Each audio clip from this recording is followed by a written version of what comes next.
رب العالمين والصلاة والسلام على أشرف الأنبياء والمرسلين وعلى آله وأصحابه أجمعين وعلى من تبعهم بإحسان إلى يوم الدين أما بعد. حاضرین گرامی قدر، کتاب التوحید کے سلسلہ وار دروس میں ہم اور آپ توحید اور شرک کے متعلق کئی ساری باتیں سنتے سمجھتے آ رہے ہیں. امام محمد بن عبد الوہاب رحمۃ اللہ علیہ نے آج جس عنوان کو باندھا ہے، یقین جانیے اس عنوان میں اور اس برائی میں کئی سارے مسلمان بلکہ کئی سارے متدین احباب جو اپنے آپ کو دین پر عمل کرنے والے سمجھتے ہیں اس مسئلے میں مبتلا ہے. امام محمد بن عبد الوہاب رحمۃ اللہ علیہ نے باب کا عنوان قائم کرتے ہوئے کہا، باب ما جاء فی المصورین، تصویر کھینچنے والوں یا پھر تصویر بنانے والوں کے متعلق باب. یہاں مسئلہ یہ آتا ہے کہ تصویر بنانا یا تصویر کھینچنا، فوٹو پینٹنگ کرنا یا پھر فوٹو کھینچنا، اس کا توحید کے ساتھ کیا تعلق ہے؟ اس کا توحید کے ساتھ سرے سے تعلق یہ ہے کہ اللہ تبارک و تعالی ہم سب کا خالق ہے، یعنی تخلیق کرنے کا شرف اور تخلیق کرنے کی جو کیفیت اور جو صفت ہے یہ اللہ تبارک و تعالیٰ کی صفت ہے، اور تخلیق کرنا یہ اللہ تبارک و تعالیٰ کا کام ہے. اور تخلیق سے پہلے اس کے لیے ایک ڈھانچہ تعمیر کرنا ضروری ہوتا ہے، اور یہ بھی اللہ تبارک و تعالیٰ کی ایک صفت ہے.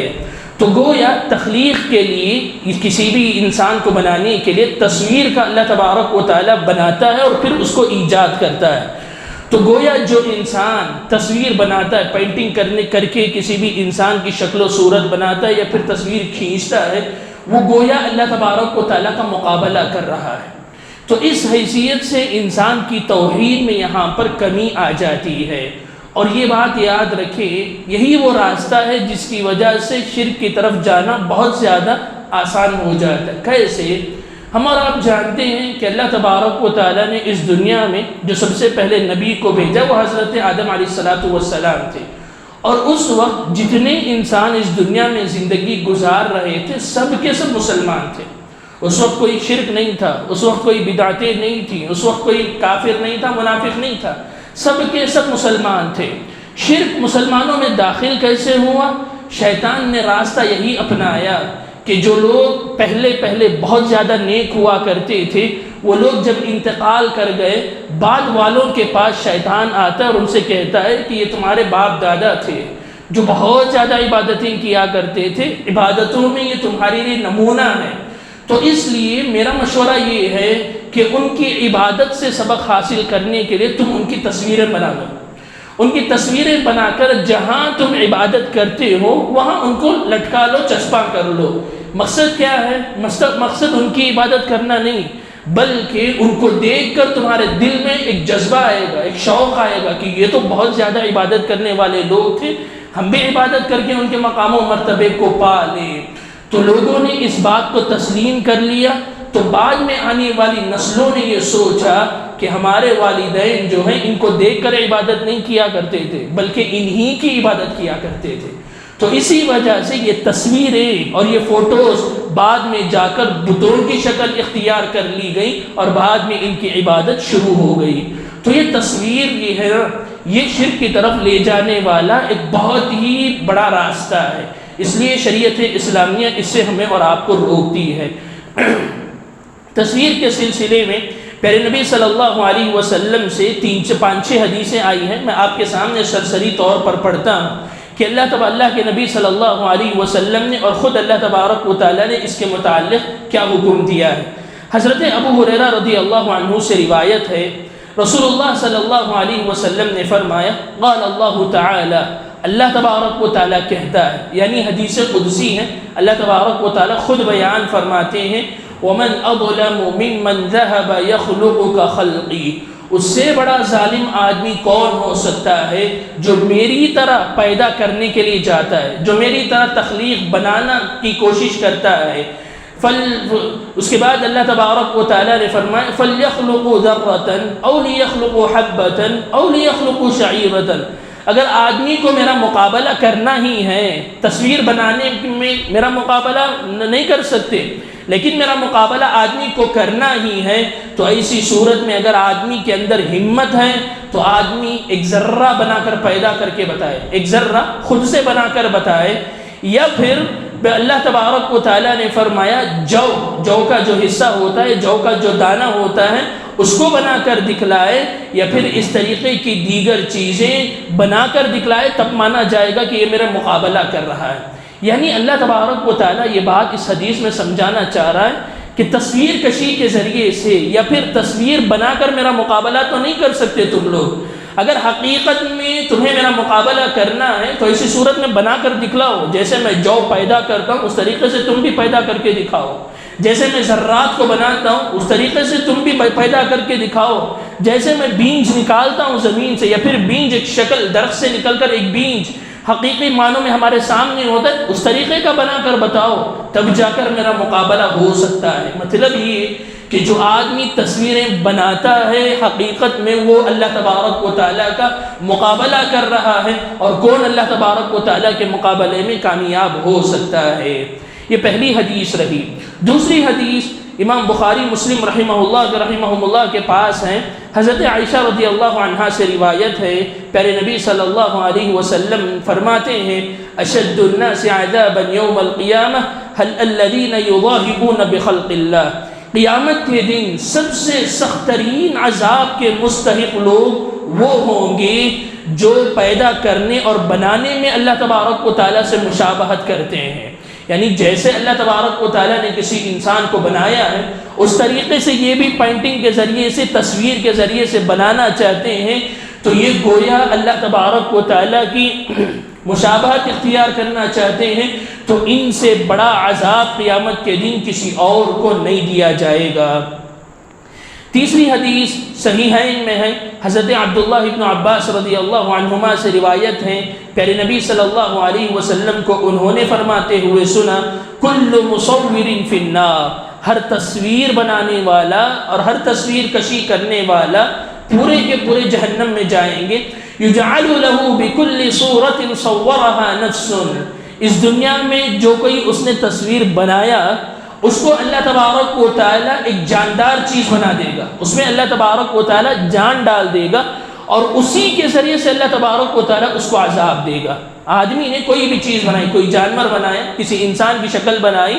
اللہ تبارک و تعالیٰ روز قیامت اس میں جان ڈالے گا، اور وہی جاندار چیز اب اس کو عذاب دینے لگے گی، اس کو ستانے لگے گی، اسی کے ذریعے سے اللہ تبارک و تعالیٰ عذاب دے گا۔ مطلب یہ ہوا کہ ہر تصویر بنانے والا جب کبھی کوئی تصویر بناتا ہے وہ اپنا آپ کا عذاب تیار کر رہا ہے۔ ہر تصویر جو اپنے ہاتھوں سے بناتا ہے وہ حقیقت میں اپنے ہاتھوں سے اپنے عذاب کو لکھ رہا ہے۔ یہی چیزیں روز قیامت اللہ تبارک و تعالیٰ کے حکم سے جاندار بن جائیں گی، اور اسی کے ذریعے سے اللہ تبارک و تعالیٰ عذاب دے گا۔ مطلب یہ ہوا کہ جتنی زیادہ تصویریں بنائی گئی اتنے عذابات اس انسان کو روز قیامت ملنے والے ہیں۔ ایک اور حدیث، چوتھی حدیث جو پیارے نبی صلی اللہ علیہ وسلم سے حضرت عبداللہ ابن عباس رضی اللہ عنہما روایت کرتے ہیں کہ پیارے نبی صلی اللہ علیہ وسلم نے فرمایا من صور صورتا فی الدنیا، جس کسی آدمی نے اس دنیا میں کوئی تصویر بنائی، کلف ان ينفخ فیہا الروح ولیس بنافخ، اللہ تبارک و تعالیٰ روز قیامت اس کو کہے گا، اس سے کہے گا کہ جو تصویر تم نے بنائی ہے نا اس میں جان ڈال کر دکھاؤ، اس میں جان ڈالو۔ حالانکہ انسان کے اختیار میں یہ نہیں ہے، انسان جان نہیں ڈال سکتا ہے، پھر بھی اللہ تبارک و تعالیٰ اس کو عذاب دینے کے لیے مطالبہ کریں گے۔ آخری حدیث جو امام محمد بن عبد الوہاب رحمۃ اللہ علیہ نے اس باب میں ذکر کی ہے وہ امام مسلم رحمۃ اللہ علیہ کے پاس ہیں، ابو الحیاج کی روایت ہے، حضرت علی رضی اللہ عنہ نے ان سے کہا الا ابعثک علی ما بعثنی علیہ رسول اللہ صلی اللہ علیہ وسلم، اے آدمی کیا میں تمہیں اس مشن پر نہ بھیجوں جس مقصد کے لیے اور جس مشن پر مجھے اللہ کے نبی صلی اللہ علیہ وسلم نے بھیجا تھا، اللہ تدع صورۃ الا طمستها، کہ کوئی بھی تصویر جو تم دیکھو اس کو مٹائے بغیر نہیں رہنا، ولا قبرا مشرفا الا سويته، اور کوئی بھی حد سے زیادہ اونچی قبر تم نہ دیکھو الا یہ کہ تم اس کو برابر کر کے چھوڑ دو۔ تو یہ دو مشن اللہ کے نبی صلی اللہ علیہ وسلم نے حضرت علی رضی اللہ عنہ کو دیے تھے، اور خلفائے راشدین نے اپنی زندگی میں جب کبھی کوئی بھی ملک، کوئی بھی زمین اور کوئی بھی بستی فتح ہوتی، اس وقت قاصد بھیجا کرتے تھے کہ اس بستی میں جتنی بھی تصویریں ہیں ان کو مٹا دو، اور جتنے بھی قبر اپنی حد سے زیادہ اونچائی پر ہیں ان کو برابر کر دو۔ تو گویا یہ حدیثوں کے ذریعے سے ہمیں اور آپ کو اس بات کا پتہ چلا کہ مصورین کا عذاب کیا ہوگا، تصویر بنانے والا اور تصویر کھینچنے والے کا عذاب کیا ہوگا۔ سب سے پہلا عذاب تو ہم نے سنا، سب سے سخت ترین عذاب اسی آدمی کو دیا جائے گا، سب سے سخت ترین عذاب اسی کو دیا جائے گا۔ دوسرا عذاب، اس پر اللہ تبارک و تعالیٰ کی لعنت اترتی ہے، اللہ اور اس کے رسول کی لعنت ہے ایسے لوگوں کے اوپر، تو ان کی کمائیوں میں برکت کہاں سے آئے گی، ان کی زندگیوں میں خوشحالیاں کہاں سے آئیں گی، پریشانیاں ہی پریشانیاں ان کی زندگی کا مقدر بنیں گی۔ اسی طریقے سے ایک اور عذاب کا تذکرہ جو ہم نے سنا وہ یہ کہ اسی میں اللہ تبارک و تعالیٰ جان ڈال کر روز قیامت اسی کے ذریعے سے اللہ عذابات دے گا۔ ایک اور عذاب جہنم کی آگ میں ان کو جلایا جائے گا، اور اسی طریقے سے جو کچھ انہوں نے تصویریں بنائی ان میں جان ڈالنے کا حکم ان کو دیا جائے گا۔ اور آخری چیز جو ہم نے سنی مصور یعنی تصویر بنانے والے کے متعلق کہ اس سے بڑا ظالم اس دنیا میں کوئی اور نہیں ہو سکتا ہے، وہ اس وجہ سے کہ یہ ایسا آدمی ہے جو اللہ تبارک و تعالیٰ کا مقابلہ کرنا چاہتا ہے۔ یقین جانیے موجودہ زمانے میں تصویر کی کئی ساری صورتیں ہیں اور تصویر کے کئی ساری شکلیں ہیں۔ میں آپ کے سامنے مختصر طور پر یہ بات بیان کر دینا چاہتا ہوں کہ ہر جاندار چیز جس میں جان ہوتی ہے، جو چلتی پھرتی رہتی ہے، اس کی تصویر بنانا شریعت کی نظر میں حرام ہے، شریعت کی نظر میں بالکل حرام ہے۔ اس کی تصویر بنا نہیں سکتے ہیں آپ، کیوں؟ کیونکہ یہ اللہ تبارک و تعالیٰ کی طرف سے تخلیق کی ہوئی چیز ہے، اور اس کا گویا آپ اللہ تبارک و تعالیٰ کے مقابلہ کر رہے ہیں۔ یہ تمام چیزیں، ایک قاعدہ یاد رکھیے، ہر جاندار چیز، جس کسی چیز میں جان ہے اس کی تصویر کشی کرنا یا تصویر بنانا یہ شریعت کی نظر میں ناجائز ہے۔ ٹھیک، دوسرا مسئلہ، ایسی چیزیں جن میں جان نہیں ہے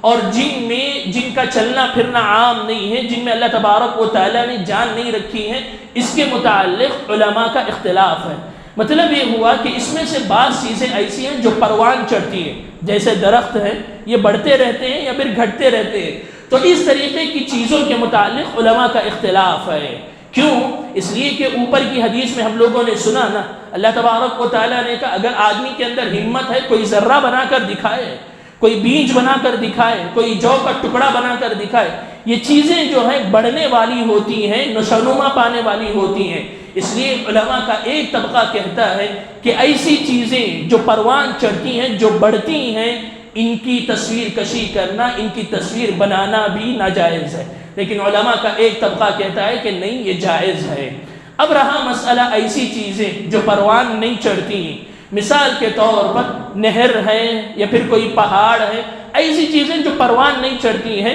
ان کے متعلق علماء کا فتویٰ ہے کہ ایسی چیزوں کی تصویر بنانا یا پھر تصویر کشی کرنا جائز ہے۔ اب رہا مسئلہ ایسی چیزیں جو انسان خود سے بناتا ہے، مثال کے طور پر موجودہ دور میں کسی بلڈنگ کو بنانا ہے، انسان کو تصویر کرنا ضروری ہے، جب تک اس کا پلان نہیں آ جائے گا تب تک انسان بلڈنگ نہیں بنا سکتا ہے۔ موجودہ دور میں جتنے بھی گاڑیاں یا پھر سواریاں آ رہی ہیں، ان کو بنانے سے پہلے اس کا ایک اسٹرکچر تیار کیا جاتا ہے، اس کی تصویر بنائی جاتی ہے، اس کے بعد اس کے مطابق اس کو ڈھالا جاتا ہے۔ تو ایسی چیزوں میں شریعت اسلامیہ ہمیں اور آپ کو روکتی نہیں ہے، ایسی چیزوں کی تصویر بنانا شریعت کی نظر میں جائز ہے، اور اس کا جواز کا فتویٰ علماء نے دیا ہے۔ اب رہا آخری مسئلہ جو میں آپ کے سامنے بیان کرنا چاہتا ہوں۔ پیارے نبی صلی اللہ علیہ وسلم کی احادیث میں جہاں کہیں مصور کا لفظ آیا ہے، یعنی تصویر بنانے والے کے متعلق بات آئی ہے، وہ اس دور میں تصویر بنائی جاتی تھی، جیسے اس دور میں پینٹنگ کی جاتی ہے نا، اس طریقے سے اس دور میں تصویر بنائی جاتی تھی۔ موجودہ دور میں تصویر کھینچی جاتی ہے، یعنی ایک ماحول ہمارے سامنے، ایک منظر ہمارے سامنے ہوتا ہے، ہم اس منظر کو مقید کرنا چاہتے ہیں، یادگار بنانے کے لیے اس منظر کو قید کرنا چاہتے ہیں، تو کیمرے کے ذریعے سے یا پھر موبائل فون کے ذریعے سے ہم اور آپ اس کی تصویر کشی کرتے ہیں، اس کو ایک منظر کو قید کر لیتے ہیں۔ اس کا حکم کیا ہے؟ علماء کا اختلاف اس باب میں بھی پایا جاتا ہے، لیکن من باب احتیاط کا تقاضا یہی ہے کہ آدمی کو اس سے بھی پرہیز کرنا چاہیے۔ کیوں؟ اس میں تو آدمی جو ہے نا تصویر بناتا ہے، اس میں تھوڑا بہت خلل ہو سکتا ہے، یعنی آدمی جو ہے دکھنے میں ایک الگ نظر آ سکتا ہے، تصویر میں کچھ اور آدمی نظر آ سکتا ہے، لیکن جو فوٹو کے ذریعے سے ہم اور آپ عکاسی کرتے ہیں اس میں بالکل مشابہ آدمی نظر آتا ہے، یہ اس سے زیادہ بڑا ہو جاتا ہے، اس سے بڑا گناہ نظر آتا ہے۔ تو اس لیے آدمی کو احتیاطی طور پر ان وعیدوں سے بچنے کے لیے آدمی کو تصویر سے بچنا چاہیے۔ ہاں البتہ کئی مرتبہ زندگی میں حالات ایسے آتے ہیں جہاں تصویر کھینچنا، فوٹو بنانا لازم ہو جاتا ہے، جیسے موجودہ دور میں حکومت کا کوئی بھی کام آپ کی تصویر کے بغیر نہیں ہوتا ہے، تو ایسی صورت پر جتنی ضرورت ہے، یعنی جتنی فوٹو کی ضرورت ہے اتنا ہی آپ استعمال کریں، اس سے آگے بڑھ کر استعمال نہ کریں۔ اور میں آپ کو بتلاؤں، تصویر کشی کی وجہ سے معاشرے میں اسلامی نقطۂ نظر سے اتنی خرابیاں پھیلی ہوئی ہیں، میں صرف 2-3 کا تذکرہ آپ کے سامنے کروں گا۔ تصویر کشی کی وجہ سے، تصویر کھینچنے کی وجہ سے ایک آدمی کی نجی زندگی، پرسنل لائف جس کو ہم اور آپ کہتے ہیں، یہ اب موجودہ زمانے میں نجی زندگی نہیں رہی، پرسنل لائف نہیں رہی۔ پہلے زمانے میں کیا ہوتا تھا، آدمی اپنے آپ میں رہتا تھا، اس کی اپنی پرسنل لائف ہوا کرتی تھی۔ موجودہ زمانے میں ان کیمرے اور تصویروں کے ذریعے سے وہ معاشرے میں سب کے سامنے آ رہی ہے، آدمی کی اپنی نجی زندگی باقی نہیں رہی، اور اس کا سب سے بڑا اثر مسلم معاشرے میں رہنے والی خواتین کے اوپر ہو رہا ہے۔ یعنی وہ خاتون، ان لوگوں کی بات چھوڑیے جو پردہ کرتے ہی نہیں ہیں، جن کو پردے کی تربیت ہی نہیں دی گئی ہے، جو پردے کو مانتے ہی نہیں ہیں، وہ تو ہو سکتا ہے کہ شریعت کے ایک حکم کا انکار کر رہے ہیں، شریعت کے ایک بہت بڑے حکم کو ٹھکرا رہے ہیں، ایسے آدمی اور ایسی عورت کے ایمان میں خطرہ ہوتا ہے۔ لیکن ایسی با پردہ عورتیں جو پردے کا اہتمام کیا کرتی ہیں، جو پردے کو اپنی زندگی کا لازمی حصہ سمجھتی ہیں، ان فوٹوز کی وجہ سے ان کی وہ زندگی بھی متاثر ہو رہی ہے۔ معاشرے میں بے پردگی کی بنیادی وجہ یہی تصویریں بنانا اور تصویریں کھینچنا بن گیا ہے، اور اس کا فائدہ دوسرا بڑا نقصان کے طور پر یہ ہمارے سامنے آ رہا ہے کہ انہی تصویروں کا استعمال کرتے ہوئے وہ لوگ جو معاشرے میں بدکار ہیں، فحاش ہیں، بد اخلاق ہیں، اسلامی زندگی کے شعار کو ختم کرتے ہوئے ایسی عورتوں کو ٹارگٹ بنا کر ان کی تصویریں جو انہوں نے اپنی کسی بہن سے، اپنی کسی ماں سے، اپنی کسی سہیلی سے شیئر کی ہوئی تھی، انہی کو اچک کر، انہی کو لے کر ان کو بلیک میل کیا جاتا ہے، اور ان کے اخلاق و اقدار کا پورے طریقے سے جنازہ نکالا جاتا ہے۔ تو یہ تصویر کشی کا ایک بہت بڑا فتنہ ہے جو معاشرے میں پل رہا ہے، لیکن کئی سارے مسلم معاشرے کی عورتیں اپنی عزت و آبرو کی حفاظت کی وجہ سے، معاشرے میں اپنی عزت کو بچانے کے لیے کئی مرتبہ ان بلیک میل کرنے والوں کا شکار ہو کر بھی اپنے گھر والوں کو بتا نہیں سکتی ہیں، اپنے گھر والوں کے سامنے اس بات کو لا نہیں سکتی ہیں۔ کیوں؟ اس وجہ سے کہ معاشرے میں عزت کا سوال ہے، گھر والوں کی عزت کا سوال ہے، ماں باپ کی تربیت کا سوال ہوتا ہے، اس لیے کئی ساری ہمارے معاشرے کی بہنیں اس فتنے میں مبتلا ہو کر اندر ہی اندر گھٹتی جا رہی ہیں۔ اس وجہ سے آدمی کو خصوصاً عورتوں کی تصویر کشی کے متعلق بھی محتاط ہونا چاہیے۔ اسی طریقے سے ایک اور بڑا فتنہ جو تصویر کے ذریعے سے مسلمانوں میں آیا ہے وہ ریاکاری کا فتنہ ہے۔ یقین جانو اللہ کے بندو، وہ عبادتیں جو پرانے زمانے میں اخلاص کے لیے سب سے زیادہ معلوم کی جانے والی عبادتیں تھیں، وہ بھی آج ریاکاری سے خالی نہیں۔ آپ دیکھو، آدمی نماز کے لیے مسجد آتا ہے، کبھی کبھار مسجد کیا آ گیا، آدمی یہاں پر بھی تصویر کھینچ کر جو ہے دوسرے لوگوں سے شیئر کر کے کہتا ہے کہ میں آج فلاں مسجد گیا تھا، فلاں مسجد میں میری نماز ادا ہوئی ہے۔ حد تو یہ ہے کہ آدمی توحید کو اپناتے ہوئے اور اپنی توحید کا ثبوت دیتے ہوئے حج و عمرہ جیسی مقدس عبادتوں کو انجام دینے کے لیے خانہ کعبۃ اللہ تک کو چلا جاتا ہے، لیکن وہاں بھی اس کے اخلاص میں کمی کرنے کی بنیادی وجہ یہی تصویر کھینچنا ہوتا ہے۔ آدمی ہاتھ اٹھا دیتا ہے دعا کرنے کے لیے اور دوسرے کو فون دیا ہوا ہے کہ میری تصویر کھینچ لو، اس دعا میں اخلاص کہاں ہے؟ آدمی اس دعا میں اپنی زندگی کو کیسے بنا سکتا ہے؟ کس منہ سے وہ اللہ تبارک و تعالیٰ سے سوال کرے گا کہ اللہ میری زندگی میں یہ پریشانیاں ہیں، میری زندگی ان کٹھنائیوں سے گزر رہی، اس کو دور کر دے۔ اخلاص جب نہیں ہے، عبادتیں قبول کہاں سے ہوگی؟ حج کہاں سے قبول ہوگا؟ عمرہ کہاں سے قبول ہوگا؟ جو کہ توحید کا سب سے افضل ترین مقام ہے، یہاں پر بھی جا کر آدمی اپنی نیکیوں کو اپنے ہاتھوں سے برباد کر کے چھوڑ کر آ جاتا ہے۔ اور اسی کا ایک اور خطرہ مسلم معاشرے میں یہ بھی پنپ رہا ہے کہ آدمی کو اللہ تبارک و تعالیٰ نے اگر مال و دولت سے نوازے، آدمی صدقات و خیرات کرتا ہے۔ ہاں، صدقات و خیرات کرنا اس کی بہت بڑی فضیلت ہے۔ کئی ساری چیزوں اللہ تبارک و تعالیٰ نے اس میں رکھی ہیں۔ اس میں غریبوں کی درد مندی کا احساس ہوتا ہے، غریبوں کی بھوک مری کا احساس انسان کے دل میں ہوتا ہے، لیکن انسان اپنے مال کو خرچ کرتے ہوئے، موجودہ زمانے میں مال کو دیتے ہوئے، غریبوں کی مدد کرتے ہوئے،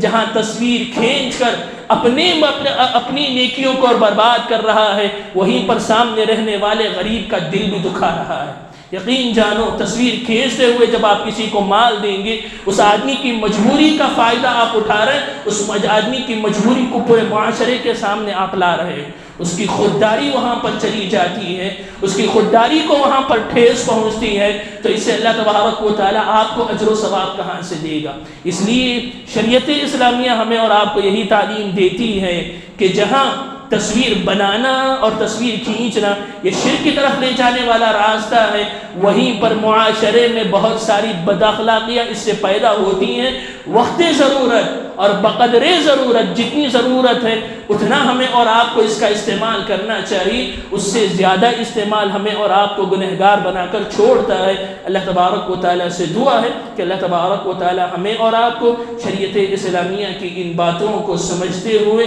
حقیقی معنوں میں اس پر عمل پیرا ہونے کی توفیق عطا فرمائے۔ معاشرے میں پائے جانے والی فتنوں سے اللہ ہماری اور آپ کی حفاظت فرمائے، جب تک دنیا میں رکھے ایمان اور اسلام پر قائم رکھے، اور جب خاتمہ ہو تو خاتمہ بالخیر ہو۔ وصلی اللہ علی نبینا محمد وعلی آلہ وصحبہ اجمعین۔